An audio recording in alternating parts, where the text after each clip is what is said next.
Yellowstone Supervolcano earthquake swarm intensifying over the Caldera Lake. Over 826 quakes in the past 28 days, according to USGS. Data published by U.S. Geological Survey shows Yellowstone caldera has been strangely active over the past several weeks, especially now lately over the caldera, specifically in the middle of the Yellowstone Supervolcano Lake, which lies over the southeastern part of the caldera. This implies that pressure could be building in the lava dome that's waiting to escape in the form of some kind of an eruption. More than 826 quakes in the past month near the center of Yellowstone Lake, giving conspiracy theorists something to run with. But mainstream reports have downplayed any substantial threat. Most reports are not being given concerning what is happening in Yellowstone. 2 of the 351 earthquakes within the date range of June 24th to July 7 were magnitude 3 on the Richter scale. Kindly support my Patreon account since YouTube has again demonetized my YouTube channel. The daily posts are 5 videos daily, and they are totally different from what I have on my YouTube channel. Thank you so much for your support and that you find all my content so interesting. You'll find the Patreon account details in the description box below. And I would not say there's 2 out of the 350, there's about 5 or 6, but we'll take a look at the map ourselves. So with earthquakes within that range on the Richter scale above 3, adding credence to panic-based online chatter, some say the record number of earthquakes is only the beginning and could worsen with time. Let's take a look at what we can find on the USGS map. USGS and the monitoring map for the area of the park. This is the park area with the blue line, and this is the caldera. Okay, this is the northwest part of Yellowstone, of Montana, Idaho, and northwest Wyoming, and this is the lake, as you can see here. This is Hebgen Lake, which is having swarms here as well, and this is what we've been seeing the past few days. The southeastern part of the lake, the caldera has a lake, right in the center of the lake. And from what we know, okay, this is the 226 earthquakes. Let's just take a look at the center of the lake to see what we can find here. Okay, over 280 earthquakes. And there's been quite a number that are above 3. Okay. This is 3.6, and they're all pretty shallow. As there's another one underneath that's just about the same. 3.1, 3.6 we saw already, 2.4, but you can check them yourselves. There's quite a few that are over 3 in that area. This is it. 252 right over the lake. In this image alone, 265 over the lake.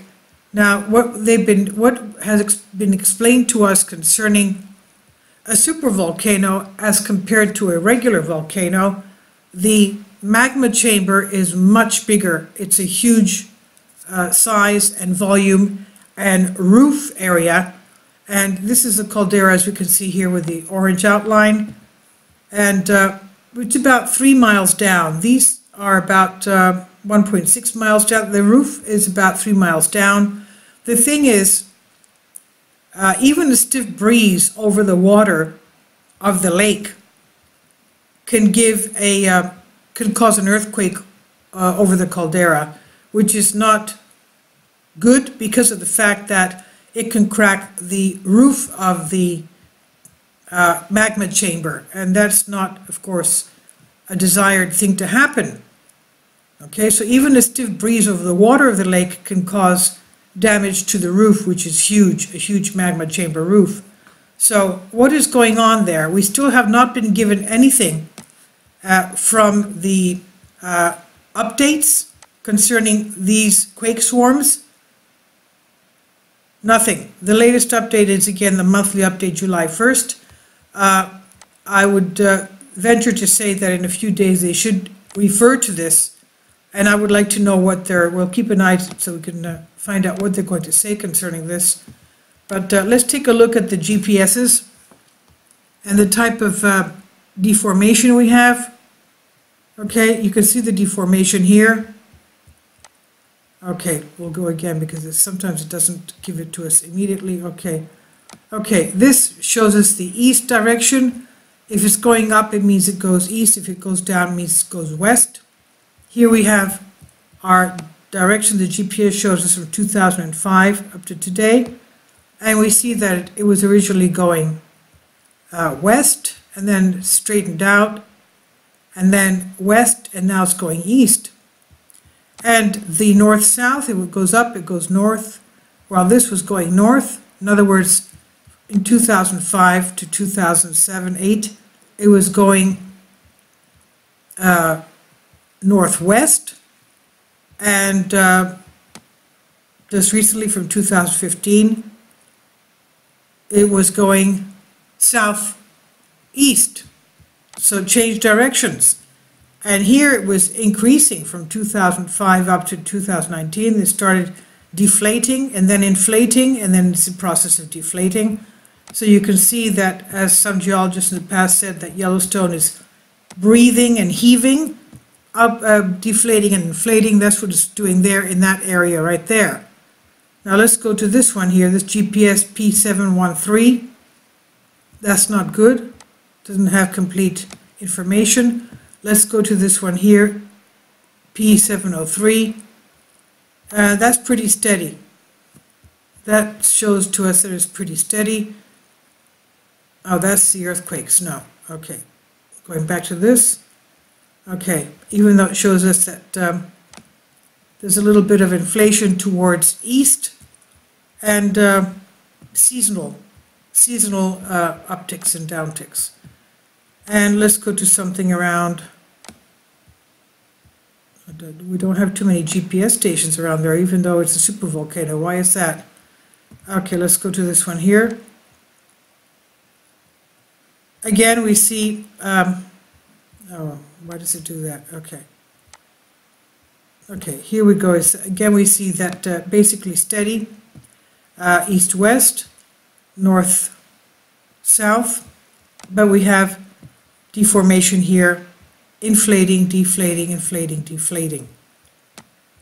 So again, it moves quite a lot, doesn't it? Now, the closest that I know we had a GPS station around here. We saw that one before. Let's see if we have it around Hebgen Lake to see what's going on there. Let's take this one, P458. Oh, it doesn't want to give it to us in the beginning to begin with. Okay, this is pretty steady, even though it's going south, and a little bit of an uptick in inflation here. This is Hebgen Lake.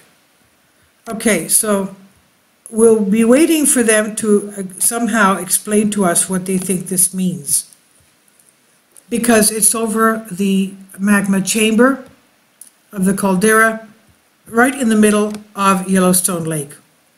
Please leave your comments, and thank you for your support. And all of you there that are vacationing around that area, please be very alert and careful. Thank you for your support.